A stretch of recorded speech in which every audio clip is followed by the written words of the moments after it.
ഓം ശാന്തി. നമ്മൾ ജീവിതത്തിൽ നേരിടുന്ന പകുതിയിലധികം പ്രശ്നങ്ങൾക്കുമുള്ള കാരണം എന്താണെന്ന് നമ്മൾ ചിന്തിച്ചു നോക്കാറുണ്ടോ? അത് മറ്റൊന്നുമല്ല, പരസ്പരമുള്ള തെറ്റിദ്ധാരണകൾ തന്നെയാണ്. അത് കുടുംബത്തിലാകട്ടെ, സൗഹൃദത്തിലാകട്ടെ, ജോലി സ്ഥലത്താകട്ടെ, മറ്റെവിടെയാണെങ്കിലും ഒരു ചെറിയ തെറ്റിദ്ധാരണ മതി വലിയ ബന്ധങ്ങൾ പോലും തകർന്നു പോകാൻ. സാധാരണ നമ്മുടെ ജീവിതത്തിൽ എന്തെങ്കിലും തെറ്റിദ്ധാരണകൾ ഉണ്ടായാൽ അത് സ്വയം ഞാനാണ് ശരി എന്ന് തെളിയിക്കുന്നതിന് വേണ്ടി ഒരു വക്കീലിനെ പോലെ തർക്കിക്കാറുണ്ട്. അത് നടന്നിട്ടില്ല എങ്കിൽ ദേഷ്യപ്പെടാറുമുണ്ട്. ഇതിലൂടെയൊന്നും ഒരു തെറ്റിദ്ധാരണയും ഇല്ലാതാകുന്നില്ല. മാത്രമല്ല, തെറ്റിദ്ധാരണകൾ കൂടുതൽ വർദ്ധിക്കുകയാണ് ചെയ്യുന്നത്. ഇവിടെയാണ് ആത്മീയത നമ്മെ സഹായിക്കുന്നത്. ആത്മീയത എന്നാൽ പൂജയോ അമ്പലത്തിൽ പോക്കോ മാത്രമല്ല. ആത്മീയത മനസ്സിൻ്റെ ഒരു പക്വതയാണ്. ആത്മീയതയിലൂടെ എങ്ങനെയാണ് തെറ്റിദ്ധാരണകളെ ഇല്ലാതാക്കാൻ സാധിക്കുന്നത്? ഇത് നമ്മൾ ഓരോരുത്തരും മനസ്സിലാക്കേണ്ട കാര്യവുമാണ്. തെറ്റിനെ ഇല്ലാതാക്കാൻ സാധിക്കും, എന്നാൽ തെറ്റിദ്ധാരണയെ ഇല്ലാതാക്കുക എന്നതാണ് പ്രയാസമേറിയ കാര്യം.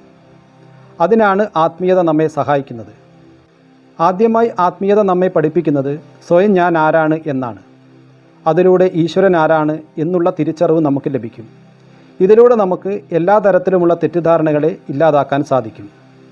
ഒരു തെറ്റിദ്ധാരണ ഉണ്ടാകുമ്പോൾ അയാൾ എന്തുകൊണ്ടാണ് അങ്ങനെ ചെയ്തത് എന്ന് ചിന്തിക്കുന്നതിന് മുമ്പ് എൻ്റെ മനസ്സിൽ അഹങ്കാരമാണോ ഇതിന് കാരണം എന്ന് ചിന്തിക്കാൻ ആത്മീയത നമ്മെ സഹായിക്കുന്നു.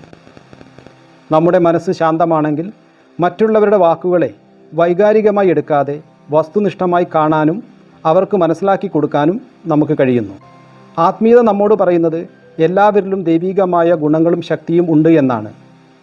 അപ്പോൾ മറ്റൊരാൾ നമ്മളോട് തെറ്റായി പെരുമാറുമ്പോൾ അയാൾ ഏതു മാനസിക വിഷമത്തിലൂടെയാണ് കടന്നു പോകുന്നത് എന്ന് ചിന്തിക്കുമ്പോഴാണ് നമ്മൾ ശരിയായ രീതിയിലുള്ള ആത്മീയവാദിയായി മാറുന്നതും.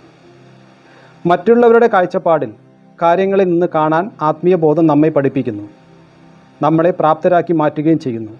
അതോടെ പകുതി തെറ്റിദ്ധാരണകളും അവിടെ തന്നെ ഇല്ലാതാകുകയും ചെയ്യും. തെറ്റിദ്ധാരണകൾ വളരാൻ എന്താണ് പ്രധാനമായ കാര്യം? ഞാൻ എന്ന ഭാവം തന്നെയാണ്. എനിക്ക് എല്ലാം അറിയാം, എനിക്കെല്ലാ കാര്യത്തിലും മുന്നോട്ട് വരണം, ഞാൻ പറയുന്നത് കേൾക്കണം, ഞാനാണ് ശരി.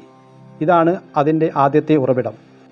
എന്നാൽ ആത്മീയത നമ്മെ പഠിപ്പിക്കുന്നത് എത്രത്തോളം നമ്മൾ അറിവുണ്ടാകുന്നു അത്രയും നമ്മൾ സ്നേഹമുള്ളവരും വിനയമുള്ളവരും എളിമയുള്ളവരും ലാളിത്യമുള്ളവരും ആയി മാറുന്നതിന് വേണ്ടിയാണ്. ബന്ധങ്ങൾ എന്നാൽ പരസ്പരം തർക്കിക്കാനുള്ളതല്ല. അതിലൂടെ ബന്ധങ്ങൾ തകരുകയാണ് ചെയ്യുന്നത്. തിരിച്ചറിവിൻ്റെ ആധാരത്തിൽ എല്ലാ തെറ്റുകളെയും തെറ്റിദ്ധാരണകളെയും നമുക്ക് ഇല്ലാതാക്കാൻ സാധിക്കും. ഒരു പ്രശ്നമുണ്ടാകുമ്പോൾ ഉടൻ അതിന് മറുപടി പറഞ്ഞ് കൂടുതൽ പ്രശ്നമാക്കാതെ ആത്മീയത നമ്മെ മൗനമാണ് പഠിപ്പിക്കുന്നത്. ദേഷ്യം വരുമ്പോൾ മൗനം പാലിക്കുകയും മനസ്സ് ശാന്തമാകുമ്പോൾ മാത്രം മനസ്സ് തുറന്ന് സംസാരിക്കുകയും ചെയ്യണം. മനസ്സിൽ ഒരു തരത്തിലുമുള്ള വിഷമങ്ങൾ വെക്കാതെ അത് തുറന്ന് സംസാരിക്കാനുള്ള പക്വത ആത്മീയത നമ്മെ സഹായിക്കുന്നു. മറ്റുള്ളവരെ മാറ്റാൻ ശ്രമിക്കുന്നതിനേക്കാൾ എളുപ്പം നമ്മുടെ മനസ്സിൻ്റെ കാഴ്ചപ്പാട് മാറ്റുമ്പോഴാണ് എല്ലാ തരത്തിലുമുള്ള തെറ്റിദ്ധാരണകളെ ഇല്ലാതാക്കാൻ നമുക്ക് സാധിക്കുന്നത്. ജീവിതത്തെ ശ്രേഷ്ഠമായ ഉന്നതിയിലേക്ക് നയിക്കാൻ സാധിക്കുന്നതും ഇതിലൂടെ തന്നെയാണ്. കൂടുതൽ കാര്യങ്ങൾ അറിയുന്നതിനും മനസ്സിലാക്കുന്നതിനും വേണ്ടി നിങ്ങളുടെ തൊട്ടടുത്തുള്ള ബ്രഹ്മകുമാരീസ് സേവാ കേന്ദ്രവുമായി ബന്ധപ്പെടുക. ഓം ശാന്തി.